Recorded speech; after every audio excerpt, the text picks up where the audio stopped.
मैं इच्छा अनुसार रूप धारण करने वाली राक्षस कुल की राजकुमारी शूर्पणखा हूँ। महाराज महाबली, विश्व विजयी, तेजस्वी रावण मेरे भाई हैं।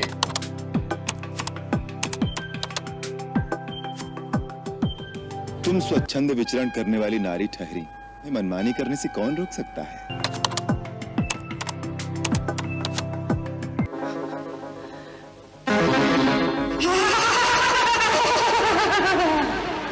चबाकर खा जाऊंगी। तुम दोनों की चिता ना जला दी तो मेरा नाम शूर्पणखा नहीं, मैं रावण की बहन नहीं, खरदूषण मेरे भाई नहीं। बेचारी अबला। भला कहो भैया। फिर भी अच्छा नहीं हुआ। बुरा क्या हुआ? स्त्री थी। दुराचारणी दुष्टा थी। महर्षि विश्वामित्र ने भी ताड़का वध का आदेश देते समय ही कहा था, ऐसी दुष्टा नारी का वध करने में कोई दोष नहीं।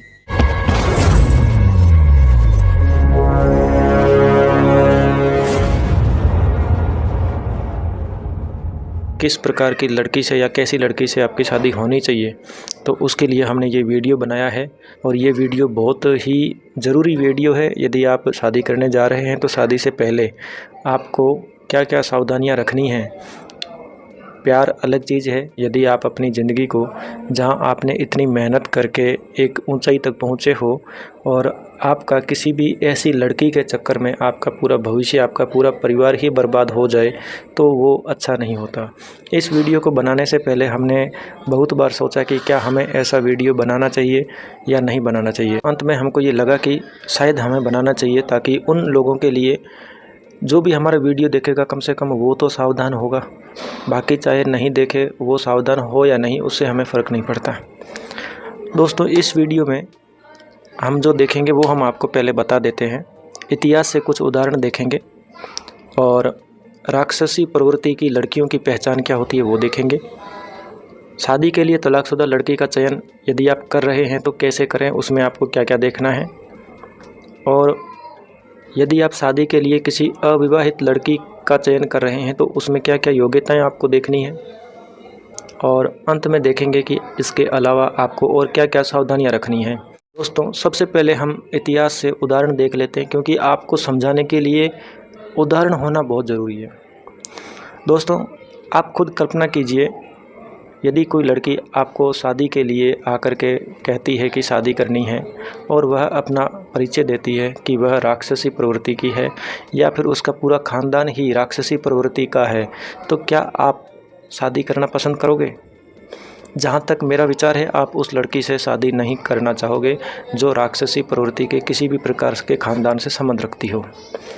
यदि आप इतना समझदार हैं कि आपको इस तरह की लड़की शादी में नहीं चाहिए, तो आप इतनी बड़ी गलती कैसे कर सकते हैं कि आजकल के समय में बिना सोचे समझे शादी के लिए आप लड़की का चयन कर रहे हैं। दोस्तों, इतिहास में बहुत सारे उदाहरण हैं, लेकिन यदि आप कुछ मुख्य उदाहरण देखोगे जो भगवान के समय भी हुआ करते थे, तो वह है सबसे पहले शूर्पणखा, उसके बाद मंथरा। राक्षसी प्रवृत्ति की महिलाएं थीं। दोस्तों, इन महिलाओं ने अच्छे भले राज परिवार को तोड़ के रख दिया, उनको युद्ध में धकेल दिया, पूरा परिवार बर्बाद कर दिया। दोस्तों, वह जब देवताओं का काल था तो उस समय इनकी सारी शक्तियाँ इन्हीं के पास होती थी। इन राक्षसी प्रवृत्ति की महिलाओं को पुराने समय में जितनी भी शक्तियाँ दी गई थी, वो इस चेतावनी के साथ दी गई थी कि यदि आप इनका दुरुपयोग करोगे या फिर इनका गलत इस्तेमाल करोगे, गलत प्रयोग करोगे, तो यह शक्तियाँ उनके पास से चली जाएगी। कलयुग में राक्षसी प्रवृत्ति की महिलाओं की शक्तियाँ फैमिली कोठे में है, जहाँ पर ये गुजारा बता के केस करती है। यहाँ पर इनकी शक्तियाँ विद्यमान हैं। जिस भी महिला को अपनी राक्षसी प्रवृत्ति दिखानी होती है, वो यहाँ पर जा कर के अपनी शक्तियों का प्रयोग कर सकती है। यहाँ पे इनको असीमित शक्तियाँ दी हुई है। दूसरा, दहेज, रेप व घरेलू हिंसा के झूठे केस, ससुराल की प्रॉपर्टी पर कब्जा कर हड़पना, ये भी एक अधिकार के तौर पर किया जाता है। पति की हत्या करना, छेद पूजक जज और स्त्री लंपट समाज, ये सब मिलकर के जो शक्ति बनती है, वही आज के समय में महिलाओं की राक्षसी प्रवृत्ति की एक बड़ी शक्ति का उदाहरण है। क्या होगा जब शादी होने के बाद आपको ये पता चल जाए कि ये लड़की राक्षसी खानदान से संबंध रखती है और इसकी जो आदतें हैं, इसका जो व्यवहार है वो भी राक्षसी प्रवृत्ति का ही है और आपका इसके साथ रहना संभव नहीं है। तब आप क्या करोगे? दोस्तों, इन शक्तियों के हिसाब से आप कुछ नहीं कर सकते। राक्षस प्रवृत्ति की लड़कियों की पहचान क्या क्या होती है वो हम आपको बता देते हैं। वह आप पर शक करेगी, घर में कले रखेगी, आपके जितने भी परिवार वाले हैं उनसे ईर्ष्या की भावना रखेगी, पैसों की ज़रूरत से अधिक मांग करेगी, उसकी ऐसी महत्वाकांक्षाएं होगी जिनको आप कभी पूरा कर ही नहीं सकते। शादी के बाद पति के साथ नहीं रहने की इच्छा होगी उसकी। शादी के बाद या तो वो अपने मायके में जाके रहना शुरू कर देगी या फिर अपने बॉयफ्रेंड के पास रहने चली जाएगी। केस करने की धमकी देगी। वो आपको ये बताएगी कि मैं बहुत कुछ कर सकती हूँ, मेरे बहुत सारे अधिकार है, मैं आपको मजबूर कर दूंगी, आप खुद आके मेरे पैर पकड़ोगे, इस तरीके की आपको धमकियाँ देगी। तो ये होती है राक्षसी प्रवृत्ति की लड़कियों की पहचान। आपको इस तरीके की किसी भी लड़की से शादी नहीं करनी है, नहीं तो आपका जीवन नरक बन सकता है। क्योंकि जब वो लड़की जिसकी राक्षसी प्रवृत्ति है वो अपनी शक्ति का प्रयोग करने की इच्छा उसकी होगी तो वो कहाँ जाएगी? वो जाएगी फैमिली कोर्ट में। यदि आपने शादी के लिए किसी तलाकशुदा लड़की का चयन किया है तो आपको क्या सावधानी रखनी है? सिर्फ तलाकशुदा ही नहीं, उसमें और भी बहुत कुछ देखना होता है। तो इसका पहला है, कभी भी जहाँ तक संभव हो तलाकशुदा से शादी ना करें। और यदि आप सोचते हो कि नहीं आपको तलाकशुदा से ही शादी करनी है तो हमारे हिसाब से तलाकशुदा महिला की अपेक्षा एक विधवा बेहतर विकल्प है, आप उससे शादी कर सकते हैं। झूठे दहेज, घरेलू हिंसा व गुजारा भत्ता जैसे केस करने वाली महिला से बिल्कुल ही आपको दूर रहना है। ये हमारी तरफ से आपको चेतावनी है, बाकी आप अपने जोखिम पर कुछ भी कर सकते हैं। जहाँ तक संभव हो पैसे लेकर तलाक लेने वाली महिला से तो बिल्कुल ही दूर रहें। आपसी रजामंदी से तलाक लेने वाली महिला से यदि आप शादी कर रहे हैं तो उसके पूर्व पति से एक बार अवश्य बात कर लें। कई बार यह होता है कि हमें उसके पूर्व पति से क्या लेना देना। महिला खुद कहती है आपको मेरे से शादी करनी है तो मेरे पति से क्या लेना देना, वो मेरा अभी पति थोड़ी है, तो आप मेरे से शादी करो। आप किसी और से बात करके शादी करोगे क्या? आप अपना सेल्फ डिसीजन नहीं ले सकते क्या? तो यदि कोई महिला ऐसी बात करती है तो आप ज़रूर महिला के पहले पति से, जो उसका पहले पति था, उससे आप बात अवश्य कर लें। वहाँ से आपको ये ज़रूर पता चलेगा कि इस महिला का स्वभाव कैसा है और क्या उस स्वभाव के आधार पर आप खुद अंदाज़ा लगा सकते हैं कि क्या ये आपके साथ जीवन गुजार पाएगी या नहीं, या फिर ये आपका साथ दे पाएगी या नहीं। यदि आपने शादी के लिए अविवाहित लड़की देखी है तो उसके अंदर आपको क्या क्या योग्यताएं देखना है। शादी एक संस्कार है और स्त्री पुरुष के बीच दुख में भी प्यार व त्याग की भावना का प्रतीक है। यदि आपके, दोस्तों इस बात को अच्छे से समझना, यदि आपके अंदर एक दूसरे के लिए त्याग की भावना है, एक दूसरे के प्रति प्यार है, तो शादी बहुत ही अच्छी चीज़ है। आपको उदाहरण दे के बताता हूँ। मान लीजिए कि पति को कोई समस्या है, हो सकता है कि किसी दिन उसकी जॉब चली गई, किसी दिन उसका कुछ है नहीं, वो रोड पे आ गया, बर्बादी के कगार पे खड़ा हो गया, तब भी पत्नी उसका साथ दे रही है। वैसे भी कहते हैं कि अच्छी पत्नी वही होती है जो दुख में भी पति का साथ दे। तो वहाँ पे यदि पत्नी पति का साथ दे रही है तो ये शादी अच्छी होती है, ये त्याग की भावना का भी प्रतीक होती है और ये शादी सच में एक शादी है। लेकिन आज के समय में शादी एक बिजनेस बन गई है। यदि पति के पास दुख आ गए, नौकरी चली गई या कुछ भी हो गया, वो किसी बीमारी से ग्रसित हो गया, वहाँ पर यदि उसकी पत्नी उससे अलग हो जाती है और वो ये कहती है कि मुझे ये पति नहीं चाहिए, या उसको कोई और अच्छा बॉयफ्रेंड मिल गया, तो वो उसकी पति से तुलना करने लग जाए कि नहीं मेरे पति से ज़्यादा ये बॉयफ्रेंड मेरा बहुत अच्छा है, लेकिन मुझे पति से हक चाहिए, उसकी प्रॉपर्टी चाहिए, उसका पैसा चाहिए, तो ये एक बिजनेस है। तो इसको आप शादी मत समझिए, ये शादी नहीं है। फिर यहाँ पर आपको बिजनेस ही समझना है। आप भावनाओं को, यदि यहाँ पर आप भावनाएं लेके चल रहे हैं तो इन भावनाओं का कोई मूल्य नहीं है। बिजनेस में भावनाएं नहीं देखी जाती। तो दोस्तों शादी में भावनाएं तब तक है जब तक त्याग की भावना है, प्यार है, तो शादी में आप भावनाओं का इस्तेमाल कर सकते हो। लेकिन यदि शादी बिजनेस बन जाए तो आप अपनी भावनाओं के ऊपर चलोगे तो आप बहुत ज़्यादा दुख पाओगे और हो सकता है वहाँ पे आप आत्महत्या करने जैसा कदम भी उठा सकते हो। क्योंकि एक राक्षसी प्रवृत्ति की महिला फैमिली कोर्ट में जा कर के अपनी शक्ति दिखाएगी और वहाँ पे पुरुष के पास तो ऐसी कोई शक्ति दिखाने का स्थान ही नहीं है, उसको तो उन शक्तियों से खुद को बचाना है। यदि आप बिजनेस को नहीं समझ रहे हैं तो ये शादी एक बिजनेस मॉडल भी है आज के समय में। महिलाओं ने जब उनके पास कुछ भी नहीं है तो महिलाएं क्या करती है, शादी करती है। जब लड़की का कैरियर होता ही नहीं है, लड़की पढ़ नहीं सकती, लिख नहीं सकती, नौकरी नहीं लग सकती, तो वो क्या करती है, वो शादी करती है। तो वहाँ पे त्याग की भावना ही नहीं होती है, वो बिजनेस है। तो बिजनेस को आप बिजनेस के हिसाब से संभालिए, उसमें भावनाएं तब तक मत लाइए जब तक उसमें दुख में भी साथ देने की या प्यार या त्याग की भावना नहीं आ जाती, तब तक आप उसको बिजनेस ही समझिए। कई लोगों को मेरी ये बात कड़वी लग सकती है, जिनको ये मेरी बात कड़वी लग रही है कि नहीं शादी को आप बिजनेस कैसे मान रहे हो, तो मेरा आपसे निवेदन है कि आप एक बार फैमिली कोर्ट जा कर के देख लीजिए। आप वहाँ पे इसकी असलियत देखिए। शादी बिजनेस बन चुकी है, कभी की बन चुकी है। यदि आपने शादी करके आप बिजनेस नहीं, आप बचे हुए हो। यदि आपकी शादी बिजनेस बन गई ना तो आप बहुत ज़्यादा समझ नहीं पाओगे, आप संभल भी नहीं पाओगे। तो मेरा निवेदन है, जो लोग जिनको शादी बिजनेस यदि मैं बता रहा हूँ उससे आपत्ति है, तो एक बार फैमिली कोर्ट होके आ जाओ। आजकल ये स्टोरी हर तीसरे घर में चल रही है। शादी और तलाक के बीच वही संबंध है जो जन्म और मृत्यु के बीच। दोस्तों, यदि शादी आप कर रहे हैं और आपको तलाक के समय क्या होता है इसका अंदाज़ा नहीं है, तो दोस्तों शादी आप तभी कीजिए जब आपको ये पता हो कि इसके तलाक में क्या होता है। लड़के को किसी भी लड़की से शादी करने से पहले अपने भविष्य का सही आकलन अवश्य करना चाहिए।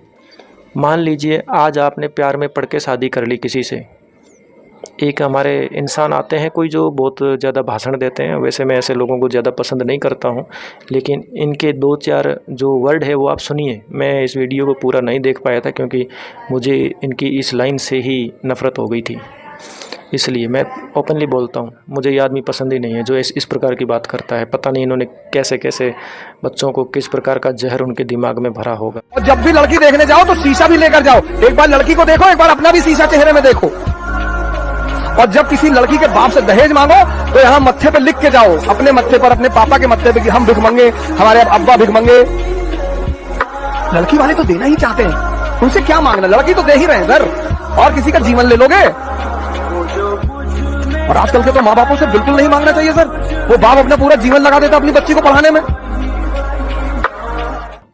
ठीक है, तो यदि आप शादी करने जा रहे हैं तो आप अपना भविष्य जरूर एक बार देख लीजिए कि बाद में आपका भविष्य कैसा होगा। ये इन लोगों की बातों में मत आना, नहीं तो आपका भविष्य बर्बाद हो जाएगा। दोस्तों, यदि आप शादी किसी अविवाहित लड़की से कर रहे हैं तो लड़की में क्या योग्यताएं होनी चाहिए वो हमने छोटा सा बनाया है, क्योंकि हमने जितने भी मामले देखे हैं उसमें हमको ये लगा है कि आज की तारीख में लड़कों को सुरक्षित होने की ज़रूरत है। आप सुरक्षित कब हो, क्योंकि शादी एक बिजनेस बन चुकी है, तो आपको इस बिजनेस में हमेशा घाटा ही होता है। तो क्यों ना आप शादी से पहले ही, इस बिजनेस में उतरने से पहले ही आप इसकी तैयारी कर लो। यदि लड़का 12वीं तक पढ़ा लिखा है और लड़के का जो भी कार्य है उससे उसको 10,000 रुपये तक का वेतन मिलता है, तो आप लड़की घरेलू कार्य में निपुण हो, यदि आप उस प्रकार की लड़की से भी शादी करते हो तो भी चल जाएगा। लेकिन आपको प्राथमिकता उनको देनी है जो लड़की संयुक्त परिवार में रह रही है और ग्रामीण पृष्ठभूमि से है। ठीक है, यहाँ पे यदि मान लीजिए आपकी इस लड़की से आपकी शादी हो जाती है तो तलाक में आपको 5,000 रुपये तक प्रति महीने का गुजारा भत्ता देना पड़ सकता है, जब तक महिला दूसरी शादी नहीं कर लेती।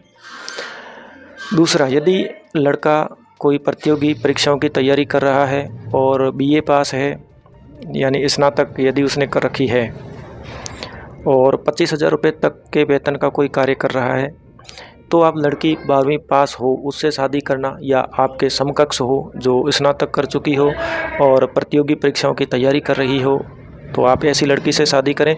लेकिन आप उसमें भी प्राथमिकता शहरी और जॉब करने वाली लड़की से ही शादी करो, तो उसको देनी चाहिए। लेकिन यदि आपको सपोज करो कि तलाक हो जाता है तो आपको 10,000 रुपये हर महीने पत्नी को गुजारा भत्ता देना पड़ेगा, चाहे पत्नी अपने बॉयफ्रेंड के साथ रह रही हो या शादी के बाद अपने मायके चली गई हो, तो भी आपको देना पड़ेगा। यदि आप प्राइवेट जॉब करते हैं और 25,000 से लेके 50,000 के बीच आपकी सैलरी है, तो आप अपने समकक्ष या फिर थोड़ा उच्च स्तर की लड़की से शादी करें। आपकी उसमें भी ये प्राथमिकता होनी चाहिए कि उसकी पारिवारिक पृष्ठभूमि को ज़रूर चेक कर लें कि कहीं उसकी बहन तलाकशुदा तो नहीं है, या फिर उसके परिवार में कभी कोई ऐसा तो व्यक्ति नहीं है के बारे में ये बहुत ज़्यादा उसकी बात मानती हो या भविष्य में कभी वो दखलंदाजी करे तो ये ऐसा ना हो कि आपको छोड़ के चली जाए। ठीक है, तो इसकी जो पारिवारिक पृष्ठभूमि है वो और इस लड़की की खुद की जो पृष्ठभूमि है उसको ज़रूर चेक करें। मान लीजिए आपको यदि तलाक की नौबत भी आती है तो 10,000 रुपये आपको गुजारा भत्ता देना पड़ सकता है हर महीने। इसलिए आप इन सब का आकलन बहुत ही पहले कर लें। यदि आप सरकारी नौकरी में हैं और आपका 25,000 से 60,000 के बीच वेतन है जो आपको काम के बदले मिलता है, तो आप अपने समकक्ष या उच्च स्तर की किसी लड़की से ही शादी करने की इच्छा रखिए। पारिवारिक पृष्ठभूमि जैसे हमने आपको पहले ही बताया संयुक्त परिवार की हो, ठीक है, और जॉब कर रही हो, सरकारी में ही हो तो बहुत ज़्यादा बेहतर है। यदि प्राइवेट में है तो अच्छी प्राइवेट नौकरी होनी चाहिए, जैसे प्राइवेट बैंक हो गए, प्राइवेट कुछ ऐसी संस्थाएं होती है जहाँ पे जॉब सिक्योरिटी ज़्यादा होती है, वैसी हो, कॉन्ट्रैक्ट बेसिस जॉब ना हो उस प्रकार। यदि आप सरकारी में है तो आपको 15,000 रुपये तक का प्रतिमाह गुजारा भत्ता, यदि तलाक तक नौबत आती है, आपकी पटरी पे यदि गाड़ी नहीं चल पाती है तो 15,000 प्रतिमाह तक गुजारा भत्ता देना पड़ सकता है। अधिकारी वर्ग यदि 50,000 से ज़्यादा जो है उनको है तो उनको भी समकक्ष या उच्च स्तर की लड़की से शादी करनी चाहिए और उसके पास भी जॉब होना चाहिए। पारिवारिक जो पृष्ठभूमि है वो आप ज़रूर चेक कर लें। संयुक्त परिवार हो, लड़की का कोई जो है चरित्र वगैरह उस पे ज़रूर छानबीन अच्छे से करवा लें, चाहे डिटेक्टिव एजेंसी से करवा लें। यदि तलाक तक नौबत जाती है तो आपको 20,000 रुपये तक प्रतिमाह भरण पोषण देना पड़ सकता है। यहाँ पर आपका सवाल होगा कि यदि जब लड़की जॉब कर रही है तो आपको गुजारा भत्ता क्यों देना, तलाक में पैसा क्यों देना, महिला तो जॉब कर रही है। दोस्तों ध्यान से आप इस वीडियो को समझिए। जब तक आप ये साबित करोगे ना कि वो जॉब कर रही है, उसको नौकरी में पैसा मिल रहा है, तब तक तो ये काफ़ी देर हो जाएगी, तब तक तो आपको ही पैसे देने ही पड़ेंगे। ठीक है, तो आजकल मैं आपको बता रहा हूँ शादी बिजनेस है, इसलिए आप इन चीज़ों का आकलन अच्छे से करके रखें। और सबसे ज़्यादा आपको इस बात पे ध्यान देना है कि लड़की का भूतकाल क्या है, फ्रेंड सर्किल क्या है, पारिवारिक पृष्ठभूमि क्या है, नशा प्रवृत्ति कैसी है, रहन सहन कैसा है, क्या वो आपको खाना बना के दे सकती है। लड़की पढ़ी लिखी है, नौकरी करती है, अलग बात है, लेकिन उसका घरेलू कार्य में निपुण होना भी ज़रूरी है। और लड़की के सामाजिक व्यवहार का अध्ययन बहुत ज़्यादा ज़रूरी है करना। उसको रिश्तेदारी, परिवार, इन सब का जो रिश्ते हैं उनकी कदर करना, उनका सम्मान करना, ये आना चाहिए। घमंड अच्छा नहीं होता।